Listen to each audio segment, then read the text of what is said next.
तर नमस्कार मित्रांनो, स्वागत आहे तुमचं परत एकदा. तर सोयाबीन सोंगून झालेलं आहे आपलं आणि आपण आलेलो वावरातनी आराम करण्यासाठी. आता सोयाबीन विकेपर्यंत एकच दिमाग गोष्ट राहते की बा 5,000 का 6,000 बस, याच्यावर सोयाबीन वाढवत नाही. म्हणजे सोयाबीन वाढवू न देणं हे सरकारचं सगळ्यात मोठं धोरण आहे. सोयाबीनचे भाव वाढले तर यायला वाटते की याची जिंदगी चांगली होईल, एक नंबर आनंदात जगल आणि आपण यायला आनंदात जगताना पाहू कसे. म्हणजे प्रत्येक सरकारची गोष्ट करून राहिलो मी आणि सरकारच्या परिवर्तनात सध्या बदल येणं गरजेचं आहे. परिवर्तनात बदल येणं गरजेचं आहे. लय मोठा क्वेश्चन झालाय. परिवर्तनात बदल येणं ही सगळ्यात महत्त्वाची गोष्ट आहे. खड्ड्यात जाऊ दे त्या गोष्टी. आपण सगळ्यात महत्त्वाची गोष्ट करू की 1 किलो सोयाबीन त्याची व्हॅल्यू जवळपास 400 ते 500 रुपये किलो असायला पाहिजे म्हणजे आहेच ते. सोयाबीन आपल्याजवळून 60 रुपयानं घेते आणि तिथं त्याच्यावर म्हणजे त्याची अंघोळ-गिंघोळ करून त्याले कपडे-गिपडे घालून त्याले मस्त टायकोट घालून आणि तेच त्या सोयाबीनची व्हॅल्यू वाढवते 400 रुपये किलो. कसं काय? 1 किलो सोयाबीनपासून 7-8 लिटर दूध बनते. 5-6 लिटर पकडून चला आणि 5-6 लिटर दुधाचं 1.5 किलो पनीर बनते. 1.5 किलो पनीर कमीत कमी 400 रुपये किलो आहे.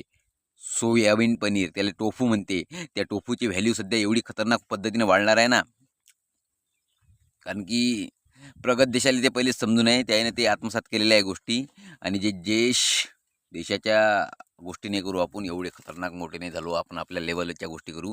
आपली लेवलची गोष्ट हे आहे की सरकारनं 60 रुपयाऐवजी 90 रुपये दे जर गोष्ट केली सोयाबीनची, तर किती म्हणजे शेतकरी सरकारले रिस्पेक्टच्या नजरनं पाहाल, किती व्हॅल्यू वाढल. पण ते नाही, सरकारले पाहिजे विरोधक.